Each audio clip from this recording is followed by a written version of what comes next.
Hi అండి, welcome to లీషియస్ kitchen. నేను ఈరోజు మీకు వచ్చేసి టెంపుల్ స్టైల్ ప్రసాదం పులిహోర చూపిస్తున్నానండి.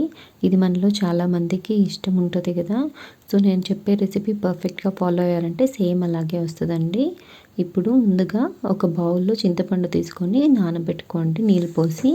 అండ్ అగైన్ ఇంకొక బౌల్లో ఆవాలు, ఎండుమిరపకాయలు, రుచికి సరిపోయినంత ఉప్పు, అండ్ అగైన్ ఒక చిన్న అల్లం ముక్క అండి నీట్గా స్క్రేప్ చేసుకొని ఇది వేసుకోండి.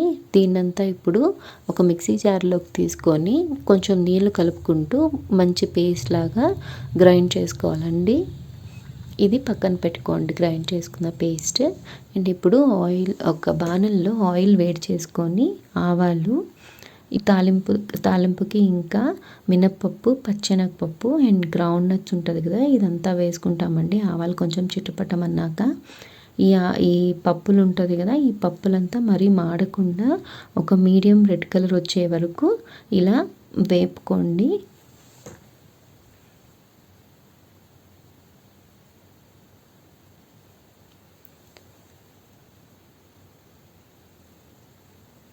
చూడండి, లైట్గా కలర్ ఇప్పుడు చేంజ్ అవుతుంది కదా. కలర్ చేంజ్ అవ్వగానే ఎండుమిరపకాయలు యాడ్ చేసుకుంటాం మనం. దీంట్లో ఒక 2 కట్ చేసుకొని, అందుకే నేను ఎండుమిరపకాయలు కొంచెం వేగంగానే స్టవ్ ఆఫ్ చేసుకుంటామండి.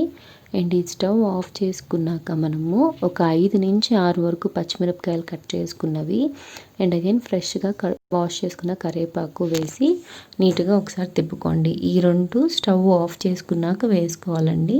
అండ్ అగైన్ ఈ టైంలో ఒక స్పూన్ పసుపు యాడ్ చేసుకోండి. ఈ టైంలో పసుపు యాడ్ చేసుకోవడం వల్ల మనకి పులిహోర అనేది చాలా మంచి కలర్ వస్తుందండి.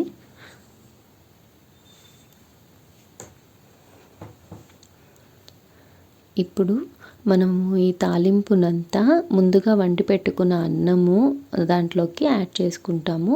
ఈ అన్నం అనేది కొంచెం పలుగ్గా వండుకోవాలండి, మెత్తగా ఉండకూడదు. అండ్ ఇప్పుడు ఈ తాలింపునంతా అన్నంలోకి యాడ్ చేసుకుంటాము. ఇలా చూపించినట్టు నీట్గా కలుపుకుంటే మనకి పులిహోర ప్రసాదానికి ఈ తాలింపు రైస్ అనేది రెడీ అయిపోతుంది. చూడండి, అన్నం అంతా నీట్గా కలుపుకోండి ఇలాగా. ఇప్పుడు దీంట్లో వేయడానికి ఇంకొక తాలింపు ఉంటుందండి, సేమ్ టెంపుల్ స్టైల్ ప్రసాదం లాగా రావడానికి.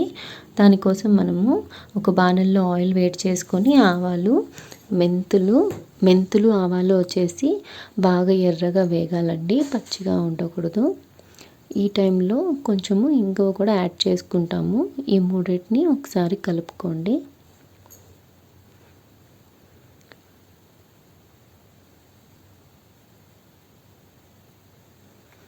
ఈ 3 కలుపుకున్నాక మనం ముందుగా చింతపండు నానబెట్టుకున్నాం కదా, ఆ చింతపండు రసం వేసుకోవాలి దీంట్లో.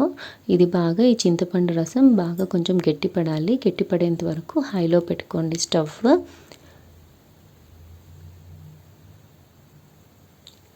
ఇది కొంచెం గట్టిపడినాక దాంట్లో ఒక రెమ్మ కరివేపాకు వేసుకొని, దాని తర్వాత మనం ముందుగా ప్రిపేర్ చేసి పెట్టుకున్నాం కదా ఆవాల పేస్ట్, ఆ ఆవాల పేస్ట్ అనేది ఈ టైంలో యాడ్ చేసుకుంటామండి.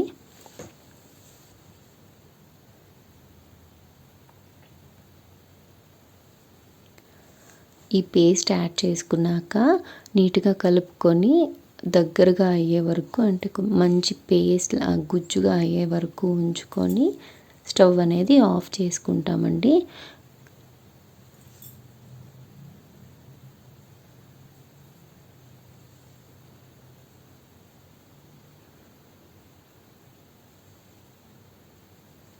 చూడండి, దగ్గరగా అయింది. ఇంకా అది దించుకొని ఈ ముందుగా కలిపి పెట్టుకున్న తాలింపునంలోకి ఈ పేస్ట్ అనేది యాడ్ చేసుకున్నామంటే టెంపుల్ స్టైల్ పులిహోర అనేది మనకి రెడీ అయిపోతుందండి. ఎంతో టేస్టీగా ఉంటుందండి.